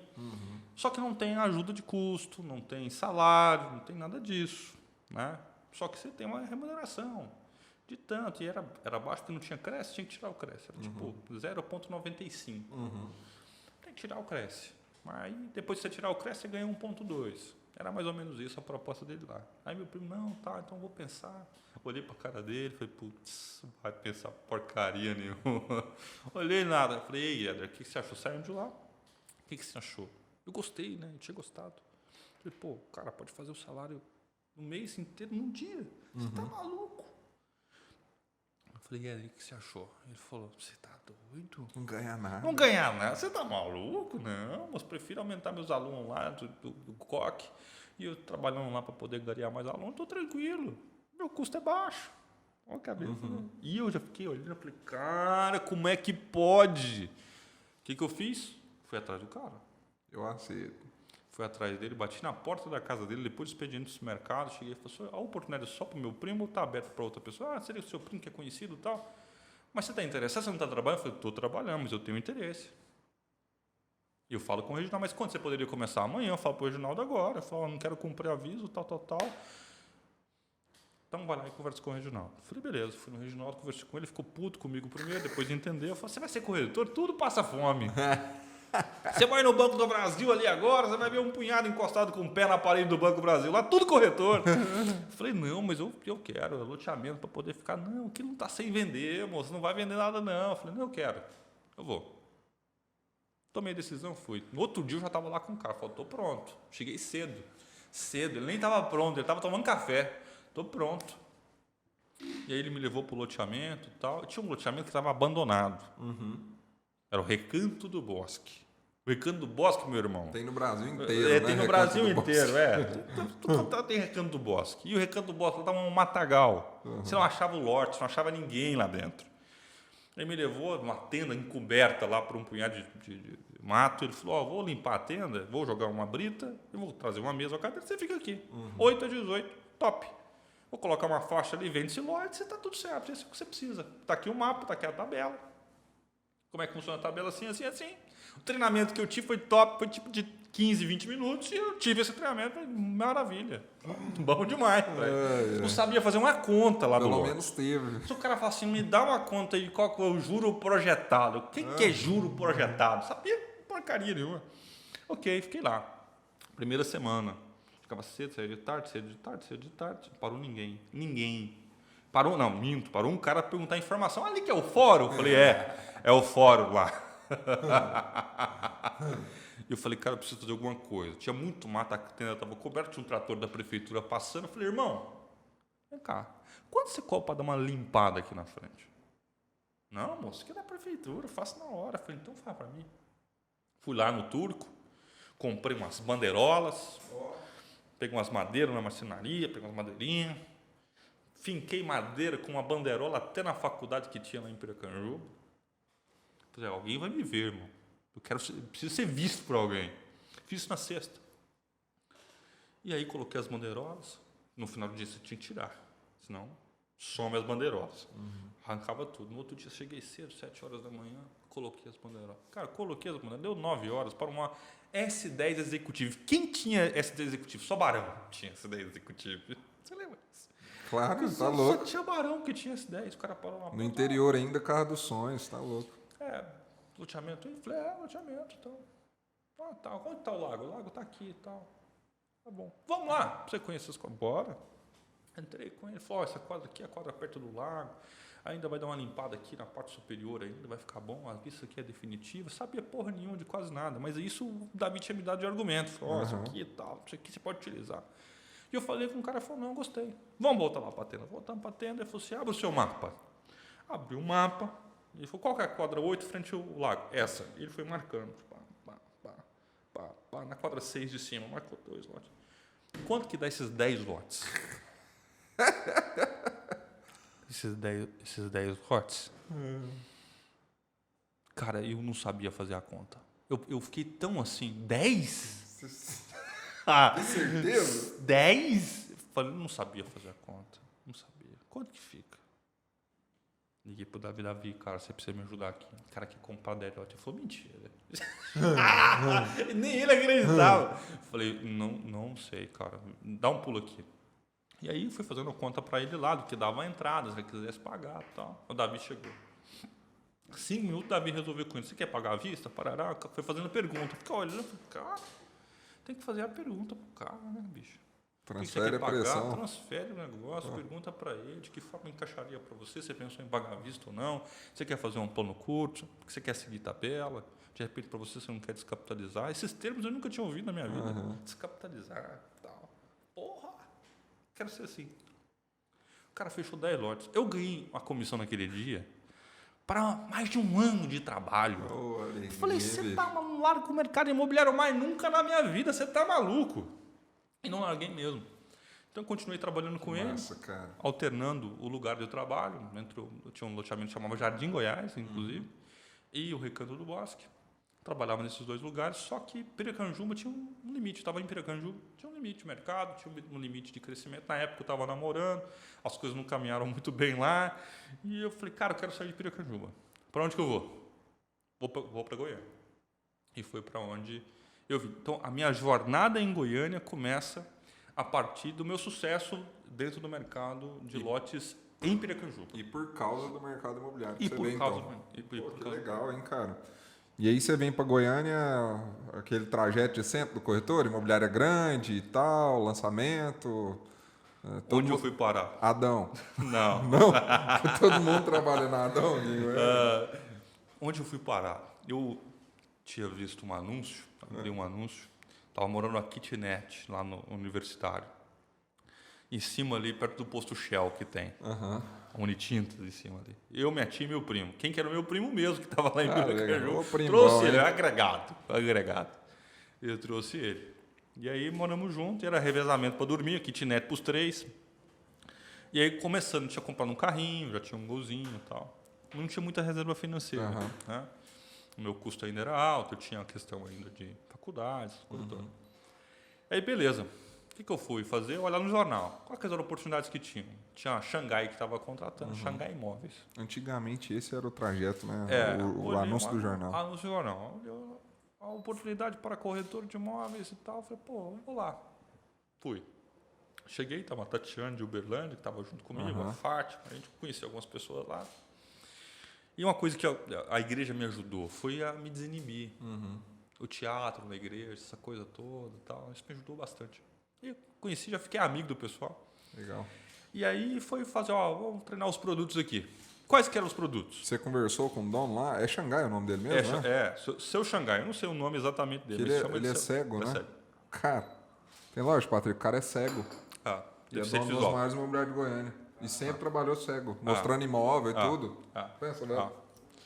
E aí quem trabalhava com ele... Tem que trazer ele aqui, cara. É verdade. E ele é uma sumidade, assim, né? O pessoal do mercado todo conhece ele e tal, super respeitado. Bem quisto também, as pessoas gostam dele. Eu conheci ele lá no dia, fui apresentado, mas quem estava nessa direção responsável por angariar esses corretores, treinar, capacitar e mostrar os produtos era o André. O André trabalha na Urbs. E aí, beleza, fui conhecer os produtos. História da Xangai, aquela coisa toda introdutória. Os produtos eram Costa Verde e o Flora Park. Um 40 quilômetros, outro 30. Eu começando no mercado, 40, 30, você tá maluco? Como é que eu vou vender isso? E eu não estava seguro, não estava confiante. Falei, cara, estou começando aqui, eu precisava de um negócio mais resumido, mais perto e tal. Aí a Tatiana saiu de lá, junto comigo, vamos almoçar, vamos. Vamos almoçar, e eu não quero ficar aqui. Vamos procurar outro lugar? E eu tinha vindo, no mês de outubro, de 2010, setembro de 2010, eu tinha vindo para poder conversar na Brookfield. Tinha um gerente que me atendeu lá, estava lançando Reale, lá no Goiânia 2. Certo. E aí ele falou assim, não, beleza, tá aqui os pacotes, quando você quiser trabalhar, você começa a trabalhar. Eu achei um negócio muito esquisito. E quando eu voltei, fui procurar, ele falou, não tem mais vaga. Eu falei para a Tatiana, não tem mais vaga não. Eu falei com o cara, não tem mais vaga. Mas vamos lá, bora. Fui na Vila Alpes. Cheguei na Vila Alpes, eles tinham um mega stand ali na época, né? Mega stand. Cheguei na Vila Alpes, aquele negócio bonito. Falei, cara, que lugar top. E aí cheguei na recepção, não tem nenhum gerente aqui, mas eu vou te dar o telefone. Me deu o telefone de uma pessoa que trabalhava com a Geórgia. É onde a Geórgia entrou na minha vida. Legal. Liguei, o Jorge atendeu, falou, não, vamos conversar amanhã às 9h30. 9h30 estava eu lá e a Tatiane. Tatiane, MBA, moro no Canadá, falava 3 idiomas. E eu, da roça, trabalhei em empacotador do supermercado e trabalhei no mercado de Piracanjuba. Porra! Ela atendendo o telefone comigo do lado, assim, falando inglês. Falei, putz, cara, eu tô fudido. Se eu for pra entrevista com essa menina, eu vou ser contratado nunca. Cheguei lá, aí a Tatiana falou, não, porque eu tenho experiência, trabalho no mercado na Rodobens, Paraná. Ela rodada. Trabalhou em vários lugares, articulada, chique. E eu ainda, tipo Agostinho Carrara. Aquela camisa que eu achava que era bonita, mas era listrada. Sabe, aquela coisa horrenda. E eu lá, filho, quero trabalhar. E aí, conversou com a Tatiana, não, tal. Aí a Jorge falou, não, vai ter uma grande seleção. Vamos ser em 2 etapas. Você vem para essa grande seleção. E você, Eduardo? Eu falei, olha, eu venho do interior, não conheço Goiânia, conheço aqui a Anhanguera, conheço aqui a Mutirão. É o que eu sabia, cara. Conheço até um que eu levava contrato lá do loteamento para poder assinar lá no Bittencourt. É a única coisa que eu sei mais nada. Não conheço meu vizinho de porta, eu moro na kitnet ali no universitário. A única coisa que eu posso dizer é que eu tô aqui para trabalhar. Eu quero trabalhar, quero muito. Tenho um crédito definitivo e tal. Ela falou, tá bom, vem para a seleção. Tipo assim, beleza, vem aí. Eu não quero descartar agora, vem outra pessoa e descarta. Tipo isso. E aí foi para essa grande... E tinha muito corretor. Eles tinham colocado um anúncio no jornal, que era assim, ó, ganhe R$10.000 por mês. Porra. Eles estavam lançando muito na Lançando época, né? pra Uma coisa demais. Eles tinham 14 empreendimentos na época, lançando muito próximo um do outro. E aí, não, ganhe R$10.000 por mês. Pô, R$10.000 por mês, tá bom, cara. Vamos lá. Aí eu fui para a grande seleção e aí dividia para quem que ia os candidatos. Aí cada um tinha que se apresentar, contar uma história, papapá. E eu contei, a Tatiana contou. E no sorteio foi para mim. A Jorge falou pro Márcio da R8, sócio da Adriana, falou assim, ó, isso aí não fica uma semana. E o Márcio falou, mas o cara fala bem. Aí beleza, fui trabalhar. Comecei a trabalhar, estava na equipe da Geórgia. A minha colega da Rodobens, a poliglota, tal, não sei o quê, ela ficou 1 mês, foi embora.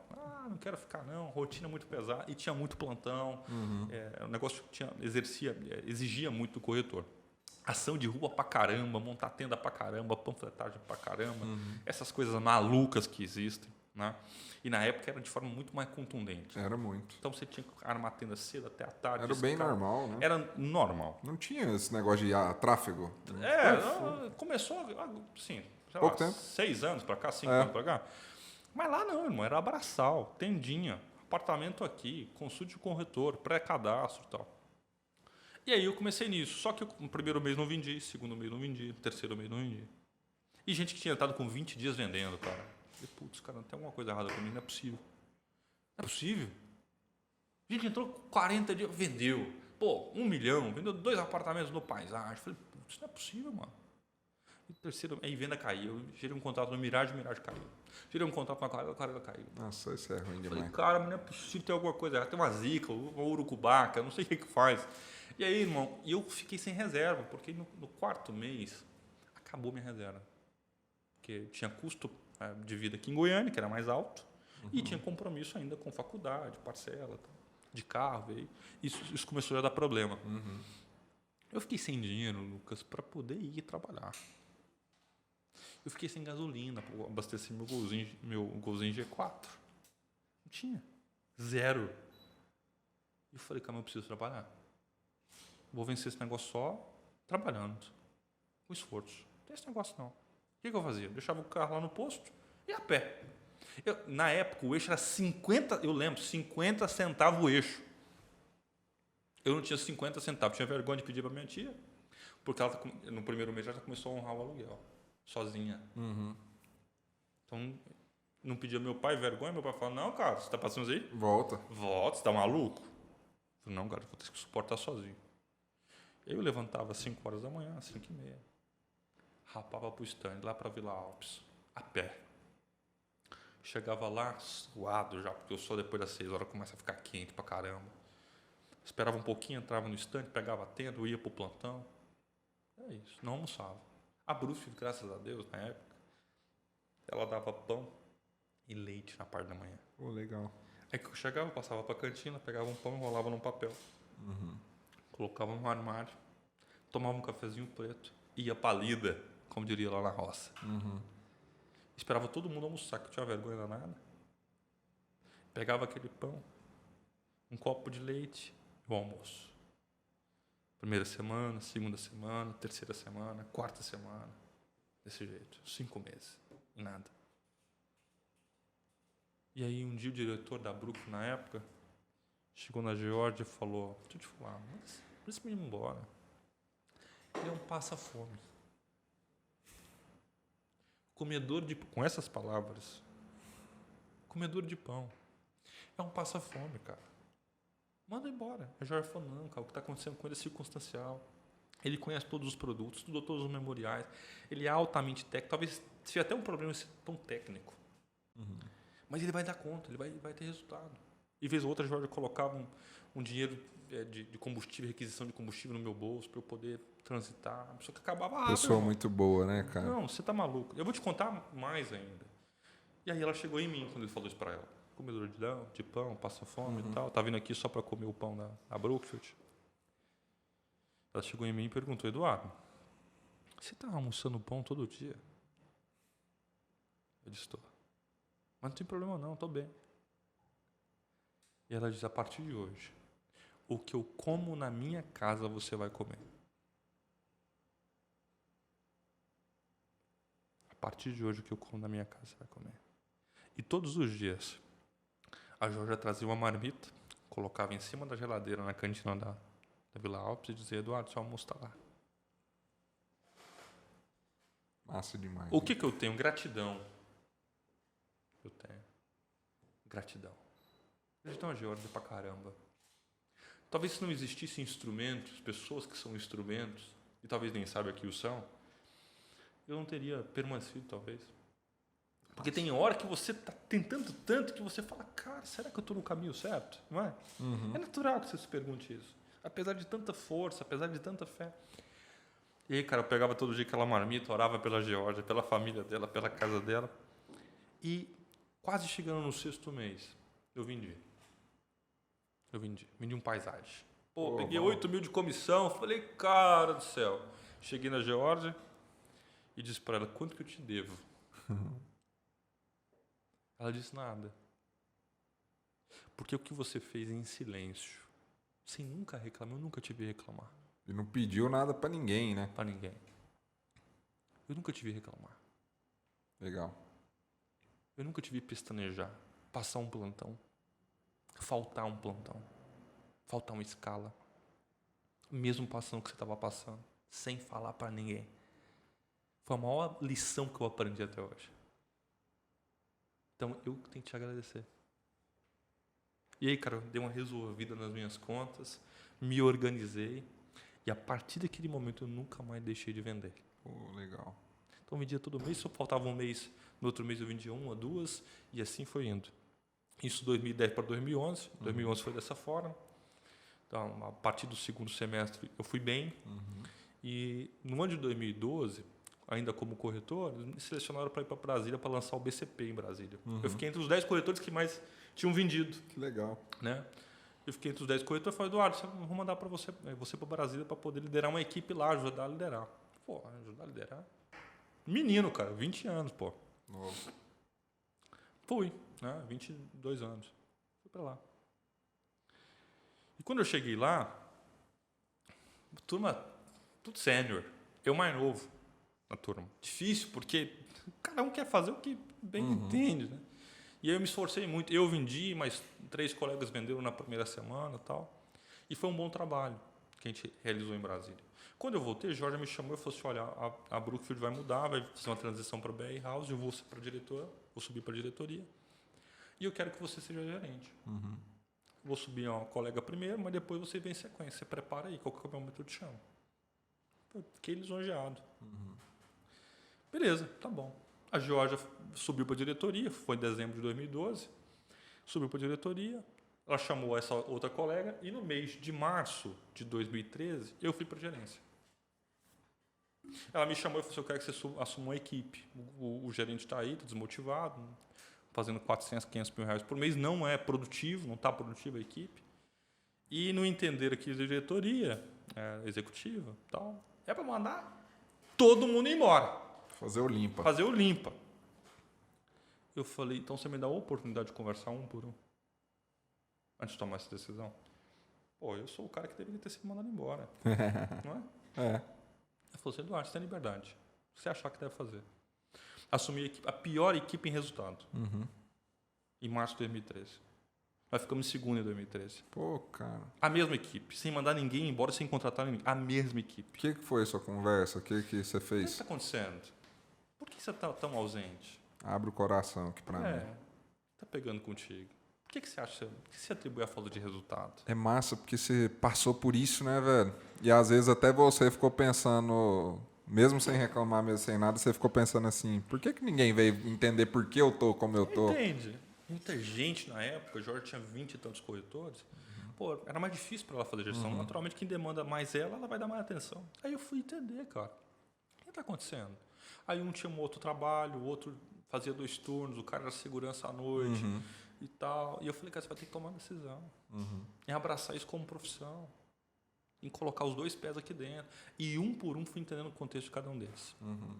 E quem eles pediram para limar virou meus campeões de venda. Ele virou campeão em 2014, 2015, 2016, até 2017. Eu fui campeão na BR House, na diretoria da Georgia. 2013 foi segundo, o Bruno Cecilini ficou em primeiro. 2014, 2015, 2016, até a Georgia sair. Essa equipe ficou campeã. A mesma estrutura de equipe que eu assumi em 2013 foi a mesma estrutura de equipe que foi campeã até 2016. E viraram os principais corretores da empresa.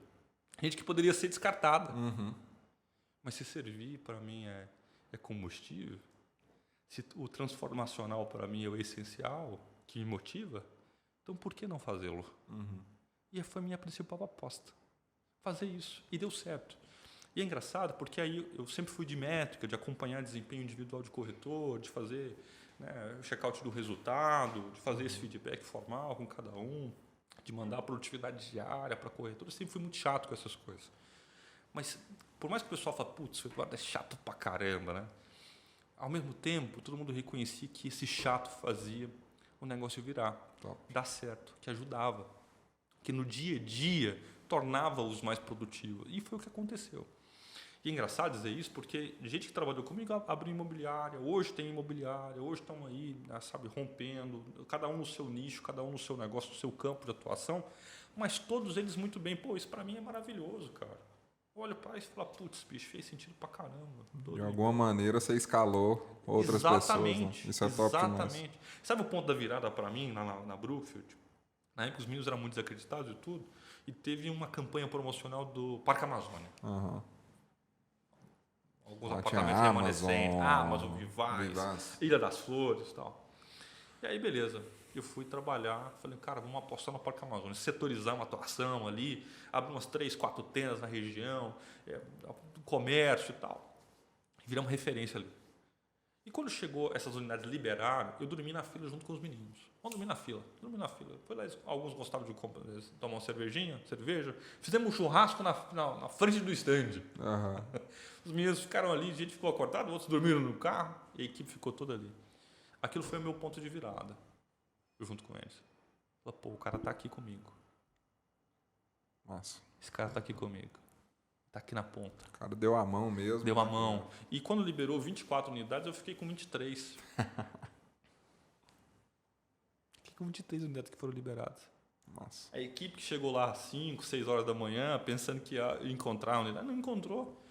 E quando a equipe viu aquilo, falou, cara, estamos no lugar certo. Estamos com a pessoa certa.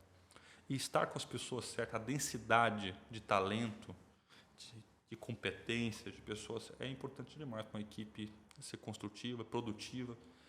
Né? Então, um cara qualificado, ele acaba por qualificar o outro também, um puxa o outro. Virou uma referência, né? Virou uma referência. Então, dá para você modelar a estrutura do que o outro faz. Isso certamente foi o divisor de águas para mim. Nossa. E aí, quando a Georgia saiu... Você ficou lá até aquele momento que a Brookfield decidiu sair ou não? Eu fiquei. Eu fiquei na BR House até 2019. Em 2016, quando a Georgia saiu, eu fiquei no lugar dela. Entendi. Eu assumi a diretoria que estava sob a responsabilidade da Georgia. Então, eu fiquei diretor junto com o Bispo, na época, o Thiago, eram os outros diretores, né, o Juliano, tinham mais 4 diretorias. Eu era diretor de mais 6 gerentes, ou seja, eu tinha debaixo ali da minha supervisão da diretoria, tinha uns 70, 80 corretores que trabalhavam na minha divisão. Uma estrutura bem grande, né? A BR House teve aqui em Goiânia uns 250 corretores, 260 corretores. Ficou bem grande. Bem grande. Estrutura bem parruda. Claro que aí questão de direcionamento, planejamento estratégico, posicionamento do mercado, essas coisas todas fizeram que a empresa tivesse uma outra posição, né? Foi tomando outro rumo. A ausência de mudanças, talvez, estruturais. Né? Também a questão do gerente, desse diretor, torná-lo sócio do processo, para esse cara ter maior, né, vitalidade, ou vida mais longa, prolongar esse cara dentro da estrutura, e isso acabou não vindo, que era a expectativa de alguns deles, mudou bastante. Mas eu continuei, em 2016 eu virei superintendente, diretor, depois da diretoria eles optaram por enxugar o quadro, reduzir e determinar os parceiros, né? E eu virei superintendente nessa época, não tinha mais diretoria, tinha superintendência, eu fiquei superintendente até 2019. Então, fui o último assim, diretor, vamos dizer assim, que saiu da empresa. Os outros saíram todos, eu fui o último a sair.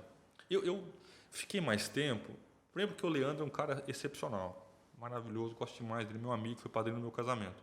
Quem que é o Leandro? Leandro Marcelino, não sei se você conhece. Só por nome. O Leandro Marcelino é o mesmo cara que disse, manda esse cara embora, que ele é um comedor de pão.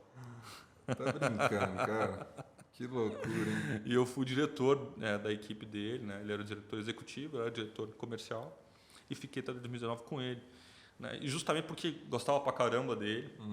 Né? Esse foi um episódio apenas, eu tenho certeza que ele mudou de pensamento depois. Claro. Só que aí eu acho que eu precisava romper essa barreira, sabe? Eu tinha por mim que o processo precisava de mim. Essa mania de achar que depende de você não é sempre assim. Não. É muito mais apego seu, ou uma vaidade, do que de fato precisar de você necessariamente. Né? E depois que eu casei em 2019, eu falei, cara, eu vou ficar um time no mercado. Eu fiquei 1 ano no mercado. E por que eu também fiz isso? Autônomo. Autônomo. E por que eu fiz isso? Para barreira. Eu queria muito respeitar o processo do Leandro. Se eu fizesse um movimento de abrir um escritório, tinha uma tendência de pessoas quererem vir para o processo. E eu não queria isso. Então, eu tirei meio que um ano sabático, assim mesmo, trabalhando no mercado e tal, mas planejando o negócio. A Orla nasceu desse período de 1 ano que eu fiquei no mercado. Serviu como período de estudo, para você ver onde Muito. estava um gargalo, Muito. formato. Aí você criou o formato de negócio Orla em 2020, 2021? 2019, eu fiquei no mercado até 2020, né? Em 2020, a gente já queria abrir, o escritório. Só que aí veio a pandemia, muita coisa aconteceu. Então eu tive que aguardar um pouco mais. Segurei o pé, fiquei em casa, fui trabalhar em casa, né? Eu não sou habituado ao home office, tenho dificuldade para poder concentrar em casa. Nossa, eu também, absurdo. Eu sou um compulsivo em comprar livros, eu tenho esse problemaço. E lê tudo? Tá lá, tem uns 60 na fila. Ainda bem, né? Tem uns 60 na fila. Eu tenho um monte para ler. Eu também tenho uma fila enorme. Mais a minha capacidade de leitura. E aí eu fui entulhando isso, ao invés de eu estar fazendo alguma coisa em prol do trabalho do dia a dia, eu estava lendo. Para mim... E eu falei, cara, eu preciso sair de casa. Aí eu fui para a BR Office, fiquei um período lá no cowork. E depois eu falei, cara, eu quero abrir um escritório. Queria algumas pessoas próximas. Eu pensei no negócio de 3, 4, 5 pessoas no máximo. Tal. Uma estrutura parecida a essa. Tinha um formato de ideia de comissionamento, de padrão, de posicionamento de mercado. E para mim era uma inflexão, porque eu sempre atuei do médio para baixo. Eu tinha que fazer a transição para o médio alto. Aí eu fui começar a fazer o quê? Vou buscar toda a literatura que fala de mercado de alto padrão, de posicionamento, de branding, de construção de marca, de posicionamento, lifestyle, né? Que hoje está muito em voga. Como é que ele funciona, qual que é a estrutura desse mercado de alto padrão. Então, eu fui pegar Passarello, Carlos Ferreirinha, esses caras que... a Luciana, né, que são pessoas que são referências no mercado, trabalhando na Louis Vuitton, os caras que desenharam o formato para as grandes, a Louis Vuitton a expansão da Louis Vuitton no Brasil, a Mercedes, e daí vai. E aí eu fui buscar um pouco desse manual de experiência, dessa coisa toda que teria, o mercado de alto padrão acaba propiciando, muito além daquilo que é. O Geoff Kaufman, né, tem um manual do seu, ele fala, existe o valor, mas existe como ele é percebido. Né?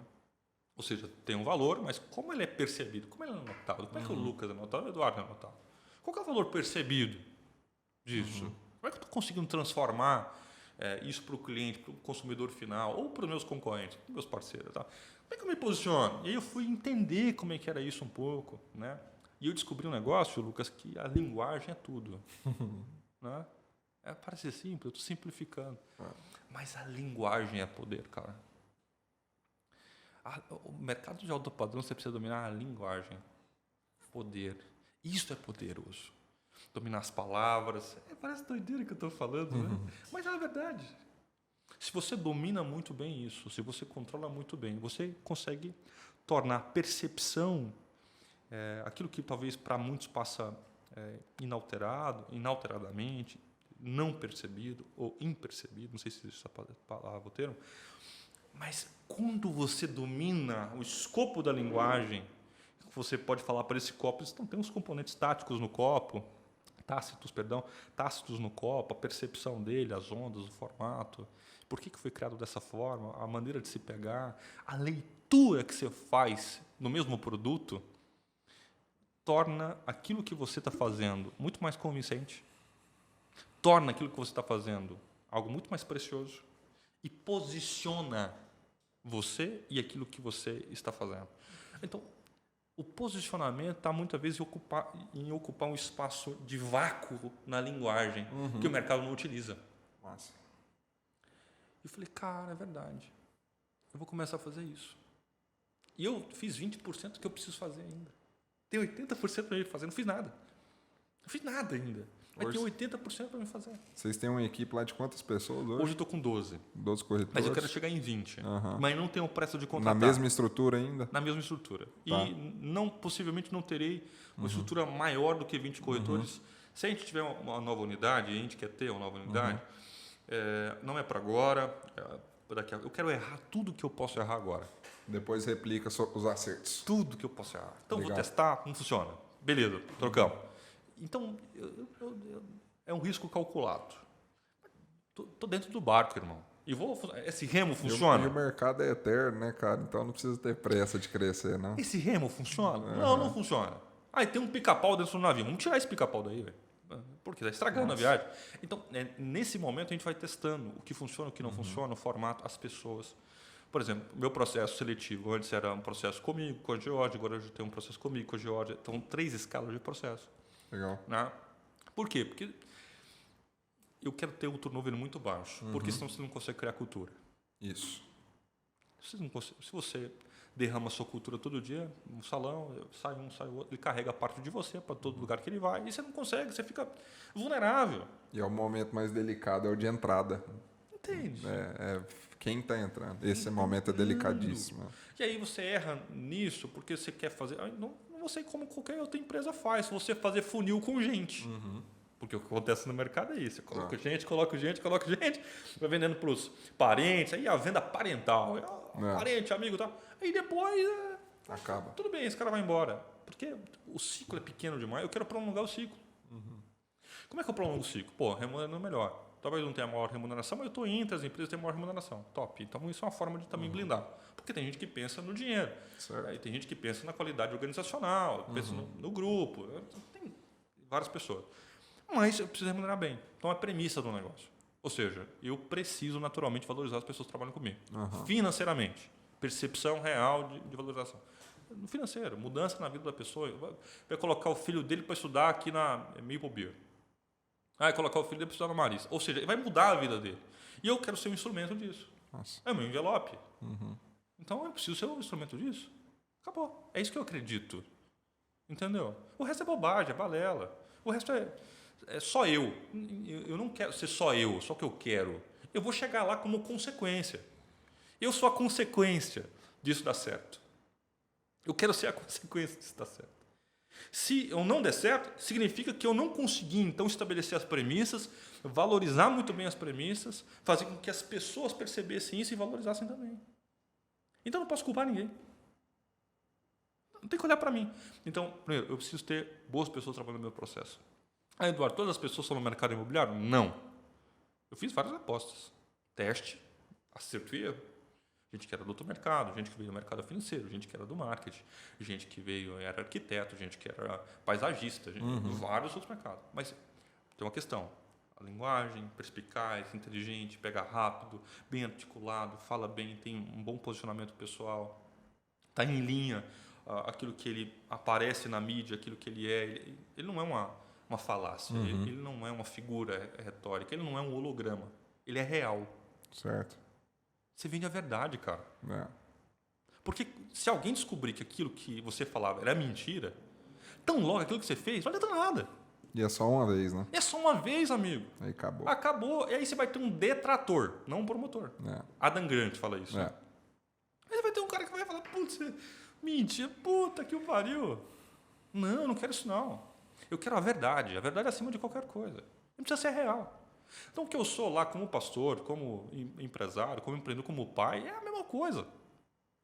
É a mesma coisa. Eu não estou criando uma persona e etc. tal, e eu fazer o sustentáculo disso para a minha vida inteira. Eu vou segurando o prato a vida inteira, agora eu vou cansar. Véio. E quando isso ruir, amigo, não vai ficar nada. Dá muito mais trabalho. É de uma vez. De uma vez. Então, essa coisa assim, de vida meio plástica, sabe? Essa coisa... Eu não quero isso não. Pelo amor, não dei um saco, perdi nem tempo para isso. Então eu quero gente de verdade no meu processo, gente que acredita, gente que valoriza as pessoas, gente que é apaixonada em história. Eu sou você está fazendo um negócio hoje precioso para mim. História. Eu já vi você contando história de produto. Como é que é esse lote? Como é que ele funciona? Como é que é o setor? Como é que é esse produto? O que é o posicionamento desse negócio? O que eu acho disso? Pô, isso é história, isso vende, isso atrai. Precioso. E por que a gente não faz isso? Porque, cara, a gente está interessado só na gente mesmo. A gente é muito egoísta na prática, né? Tem o Ryan Locke, ele fala, o ego é seu inimigo, não sei o que o Ryan escreve. Ele fala assim, nós somos os nossos maiores sabotadores possíveis, famigerados, obstinados e terríveis. Cruéis, às vezes. Porque a gente olha só pra gente. E não consegue perceber que a prosperidade está em valorizar o que o outro tem, em exponencializar aquilo que o outro tem, aprender com as experiências dele também. Que loucura! Mas a gente, muitas vezes, acha que isso dá trabalho. Tomar um café aqui, quando dá trabalho... Não, cara. Foda. Então, isso aqui é uma oportunidade. Eu digo para os meninos, não percam um café. O café é uma oportunidade.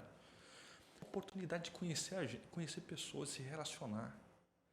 Eu quero desmistificar o negócio. O pessoal leu Bíblia de Vendas, Guito, essa turma toda, e falou assim, não, venda. É assim, cara. Começa nesse ponto A. Tá bom. E assim. Ponto B, e assim, fechadinho. Tá bom. Você está em qual tempo? Negócio cheio de variáveis. Né? Você está em qual tempo? Você se perdeu no tempo, cara. Você precisa começar de novo. Você precisa de conhecer de gente. Do que importa para elas, das suas emoções. Do que ela valoriza, do que ela quer, dos seus ideais, da sua vida ideal, da sua felicidade, do seu status quo pessoal, das suas métricas de valor internas. E como é que eu faço isso? Só se eu me tornar seu amigo. Só se eu me tornar gente boa. Só se você me der um like. Se você não me der um like pessoal, dificilmente isso não vai acontecer, cara. Porque você não vai me dar acesso. Você vai restringir. Você vai estabelecer uma barreira comigo. Certamente, depois da gente ter esse encontro, nossa barreira pessoal vai ser diferente. Com certeza. Uma distância. Outra história. É outra história. Isso é com os clientes, isso é na vida, isso é na igreja, isso é no trabalho, isso é na fila no banco. Isso é no bom dia que você fala quando você chegou ali para a moça da recepção. É assim, cara.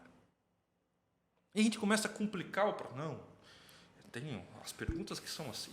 Se você fizer essa pergunta...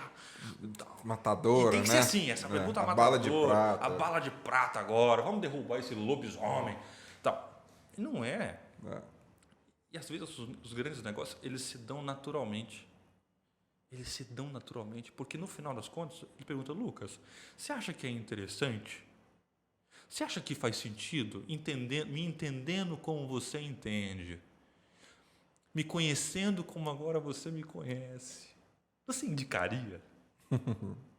Você acha que faz sentido? Você acha que é legal?